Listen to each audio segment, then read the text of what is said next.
Hi darlings, ನನ್ನ ಮತ್ತೊಂದು snake rescue ವಿಡಿಯೋಗೆ ಸುಸ್ವಾಗತ. ವೀಡಿಯೋಸ್ನೆಲ್ಲರೂ ನೋಡ್ತೀರಾ. ವೀಡಿಯೋಸ್ನ ನೋಡೋದ್ರ ಜೊತೆಗೆ ನನ್ನ ಸಬ್ಸ್ಕ್ರೈಬ್ ಮಾಡಿಲ್ಲ ಅಂದರೆ ಫಸ್ಟ್ ಹೋಗಿ ಸಬ್ಸ್ಕ್ರೈಬ್ ಮಾಡ್ಕೊಂಡು ಬಂದ್ಬಿಡಿ. ಹಾವನ್ನ ಹುಷಾರಾಗಿ ಹ್ಯಾಂಡಲ್ ಮಾಡ್ತೀವಿ, ಅದೇ ರೀತಿ ನಮ್ಮ ಲೈಫ್ನ ನಾವು ಹ್ಯಾಂಡಲ್ ಮಾಡ್ಕೋಬೇಕಲ್ವ. ಸೊ ಅವ್ರು ರೆಸ್ಕ್ಯೂ ಮಾಡೋದಕ್ಕೆ ಬಂದಾಗ ಸುತ್ತಲೂ ನೋಡ್ಕೋಬೇಕು ಯಾವ ರೀತಿ ಇದೆ ಪ್ಲೇಸು. ಅದು ನಮ್ಮನ್ನು ಅಟ್ಯಾಕ್ ಮಾಡೋಕ್ಕೆ ಬಂದರೆ ನಾವು ಯಾವ ರೀತಿ ಇರಬೇಕು ಅನ್ನೋದನ್ನ ನೋಡ್ಕೋಬೇಕು. ಅದಾದಮೇಲೆ ಹಾವನ್ನ ರೆಸ್ಕ್ಯೂ ಮಾಡೋಕ್ಕೆ ಕೈ ಹಾಕಬೇಕು. ಸೊ ಫಸ್ಟ್ ಅದನ್ನು ಯಾವ ರೀತಿ ರೆಸ್ಕ್ಯೂ ಮಾಡಬೇಕು, ಬಾಟ್ಲಲ್ಲಿ ಹಿಡಿತೀವಿ ಮತ್ತು ಪಿಲ್ಲೋ ಕವರಲ್ಲಿ ಹ್ಯಾಂಡಲ್ ಮಾಡ್ತೀವಿ. ಎಲ್ಲದಕ್ಕಿಂತ ಪ್ರೊಫೆಷ್ನಲ್ಲಾಗಿ ಯಾವುದೇ ರೀತಿ ರಿಸ್ಕ್ ಇಲ್ದಿರೋ ಹಾವನ್ನ ರೆಸ್ಕ್ಯೂ ಮಾಡೋದಂದರೆ ನೋಡಿ ನಾನೀಗ ಯಾವ ರೀತಿ ಮಾಡ್ತಿದ್ದೀನಿ.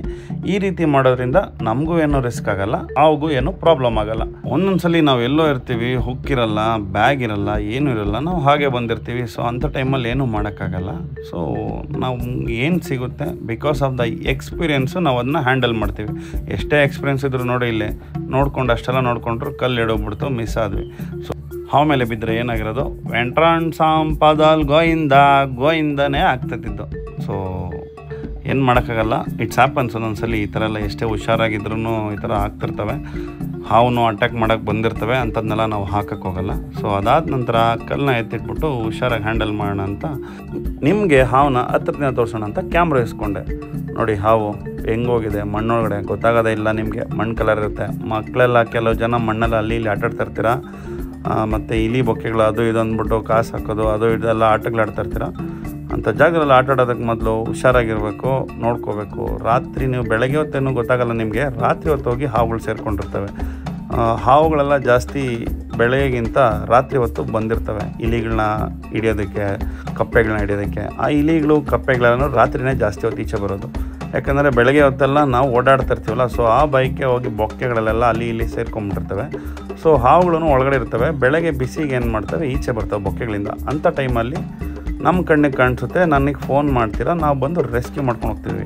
ನೋಡಿ ಎಷ್ಟು ದೊಡ್ಡದಾಗಿದೆ ಈ ನಾಗರಾವು. ಸುಮಾರು ಒಂದು 5.5 ಅಡಿ 6 ಅಡಿ ಇದೆ ಹಾವಿದು. ತುಂಬ ಖುಷಿ ಆಯಿತು, ಕೈಲಿ ಹಿಡ್ಕೊಳಕ್ಕೆ ಆಗಿಲ್ಲ, ಅಷ್ಟು ವೆಯ್ಟ್ ಇದೆ. ಸೊ ಅದಾದಮೇಲೆ ಬ್ಯಾಗಲ್ಲಿ ಹಾಕೋಣ, ತೊಗೊಂಡೋಗಿ ರಿಲೀಸ್ ಮಾಡೋಣ ಅಂತ ಅದನ್ನು ಟ್ರೈ ಮಾಡಿದ್ವಿ. ಈ ಕಡೆ ಹಾಕಿದ್ದೆ, ಅಲ್ಲೂ ಹೋಗಲಿಲ್ಲ. ನೋಡಿ ನೀವೇ ನೋಡ್ತಿದ್ರಲ್ಲ ಎಷ್ಟು ಬಾಧೆ ಬೀಳುತ್ತದೋ. ಬ್ಯಾಗಡೆ ಹೋಗೋದಕ್ಕೆ ತುಂಬ ಬಾಧೆ ಬೀಳ್ತಿತ್ತು. ಯಾಕಂತಂದರೆ ಅದಕ್ಕೆ ಮೊದಲು ಆಗ್ತಾನೆ ಒಂದು ರಸಲ್ ವೈಪರ್ನ ಹ್ಯಾಂಡಲ್ ಮಾಡಿದ್ದೆ ಬ್ಯಾಗಲ್ಲಿ. ಸೊ ಸ್ಮೆಲ್ಗೆ ಗೊತ್ತಾಗುತ್ತೆ ಒಳಗಡೆ ಬೇರೆ ಯಾವುದೋ ಹಾವಿರುತ್ತೆ ಅಂತ, ಅದು ಹೋಗಲ್ಲ. ಒಂದೊಂದ್ಸಲಿ ತುಂಬ ಹಠ ಮಾಡ್ತು ಒಳಗಡೆ ಹೋಗೋದಕ್ಕೆ, ತುಂಬ ಅಂದರೆ ತುಂಬ ಹಠ ಮಾಡಿಬಿಡ್ತು. ಈ ಕಡೆ ಇಟ್ಕೊಂಡ್ರು ಹೋಗಲಿಲ್ಲ, ಹಂಗೆ ಇಟ್ಕೊಂಡ್ರು ಹೋಗಲಿಲ್ಲ. ಅಲ್ಲಿ ಜನ ಎಲ್ಲ ಎತ್ಕೊಂಡು ಅಂತಿದ್ರು, ಅಣ್ಣ ಎತ್ತು ಬ್ಯಾಗಲ್ಲಿ ಹಾಕ್ಬೋಣ, ಬ್ಯಾಗಲ್ಲಿ ಎತ್ಕೊಂಡು ಹೋಗೋಣ. ಏನು ಆಟ ಸಾಮಾನು ಕೆಟ್ಟೋಯ್ತಾ, ಅದನ್ನ ಎತ್ತು ಬ್ಯಾಗಲ್ಲಿ ಹಾಕ್ಕೊಂಡು ಹೋಗ್ಬಿಡೋಕ್ಕೆ? ಹಂಗೆಲ್ಲ ಆಗಲ್ಲ. ಅವ್ರು ಅಂದ್ಕೊಂಡಂಗೆಲ್ಲ ಆಗ್ಬಿಡಂಗಿದ್ರೆ ನಾವು ಯಾಕೆ ಇಷ್ಟೊಂದು ಕಷ್ಟಪಡಬೇಕಾಗಿತ್ತು. ಅಷ್ಟೆಲ್ಲ ಅದನ್ನು ಹುಷಾರಾಗಿ ಹ್ಯಾಂಡಲ್ ಮಾಡ್ತೀವಿ. ನೋಡಿ ಅಷ್ಟೆಲ್ಲ ಇದ್ರೂ ನನ್ನೇ ಅಟ್ಯಾಕ್ ಮಾಡೋಕ್ಕೆ ಬರ್ತದ್ದು. ಯಾಕೆ ಚಿನ್ನ ಸುಮ್ಮನೆ ಇರೋ ಸ್ವಲ್ಪ ಅಂದ್ಕೊಂಡು ಅದನ್ನ ಸರಿ ಈ ಕಡೆ ರೆಡಿ ಮಾಡ್ಕೊಂಡು ಈ ಕಡೆಯಿಂದ ಬಿಡೋಣ ಹೋಗಲಿ ಅಂತ ಟ್ರೈ ಮಾಡಿದೆ. ಸೊ ಈ ಕಡೆ ರೆಡಿ ಮಾಡಿದ್ದಾದಮೇಲೆ ಅದು ಸ್ವಲ್ಪ ಕ್ಲೀನಾಗಿ ಫೀಲ್ ಆಯ್ತು. ಅದಕ್ಕೆ ಒಂದು ಹೋಲ್ ಇದೆ, ಅದರೊಳಗಡೆ ಹೋದರೆ ನನ್ನ ಸೇಫ್ಟಿ ಇರುತ್ತೆ ಅಂತ. ಸೊ ಅದಾದಮೇಲೆ ಹುಷಾರಾಗಿ ಹೋಗ್ಬಿಡ್ತದು ಒಳಗಡೆಗೆ. ಇಂಪಾರ್ಟೆಂಟ್ ಏನಂತಂದರೆ ಈಗಲೇ ಇರೋದು.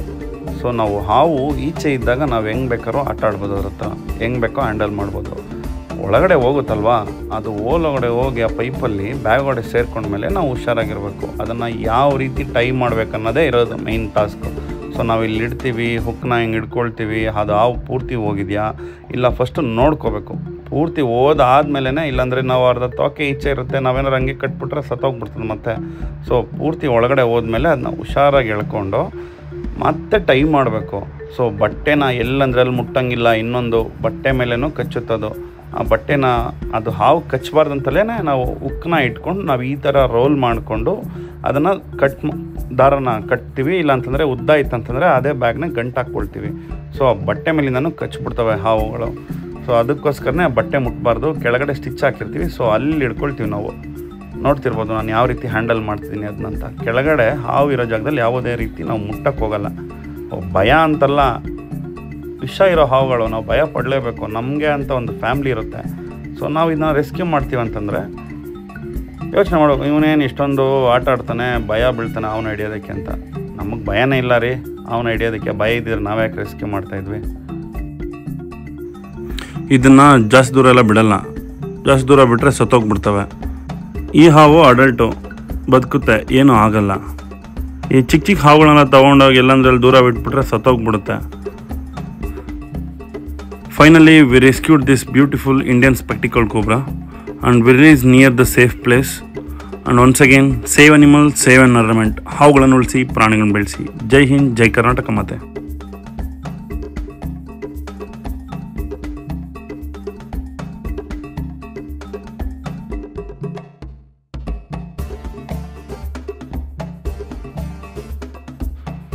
Hi darlings, as you have seen, I rescued this biggest spectacled cobra and I came to release this snake in the safe place.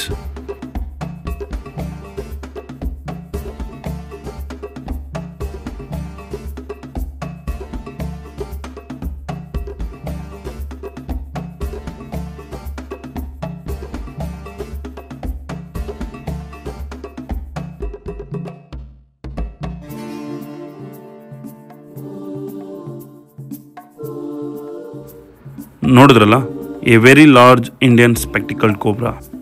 ಇಷ್ಟು ವರ್ಷ ಹಾವು ಬದುಕಬೇಕಂತಂದರೆ ಜನರ ಕಣ್ಣಿಗೆ ಕದ್ದು ಮುಚ್ಚ ಆಟ ಆಡಿಕೊಂಡು ಅಲ್ಲಿ ಇಲ್ಲಿ ಸೇರಿಕೊಂಡು ಯಾರು ಕಣ್ಣಿಗೆ ಕಾಣಿಸ್ತೀರ ದೊಡ್ಡದಾಗಿದೆ.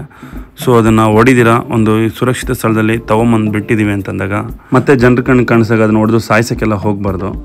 ಸೊ ತುಂಬ ದೊಡ್ಡ ನಾಗರಾವು, ಅಡಲ್ಟು, ಎಲ್ಲಿ ಬಿಟ್ಟರು ಬದುಕೊಳ್ಳುತ್ತೆ, ಅದಕ್ಕೇನು ತೊಂದರೆ ಇಲ್ಲ, ಬದುಕೊಳ್ಳುತ್ತೆ. ಇನ್ನೂ ಇದೇ ರೀತಿ ಹಲವಾರು ವೀಡಿಯೋಸ್ಗಾಗಿ ನನ್ನ ಯೂಟ್ಯೂಬ್ ಚಾನಲ್ನ ಸಬ್ಸ್ಕ್ರೈಬ್ ಮಾಡಿ, ಶೇರ್ ಮಾಡಿ, ಲೈಕ್ ಮಾಡಿ, ಕಮೆಂಟ್ ಮಾಡಿ. Love you all darlings. Jai Hind, Jai Karnataka ಮಾತೆ.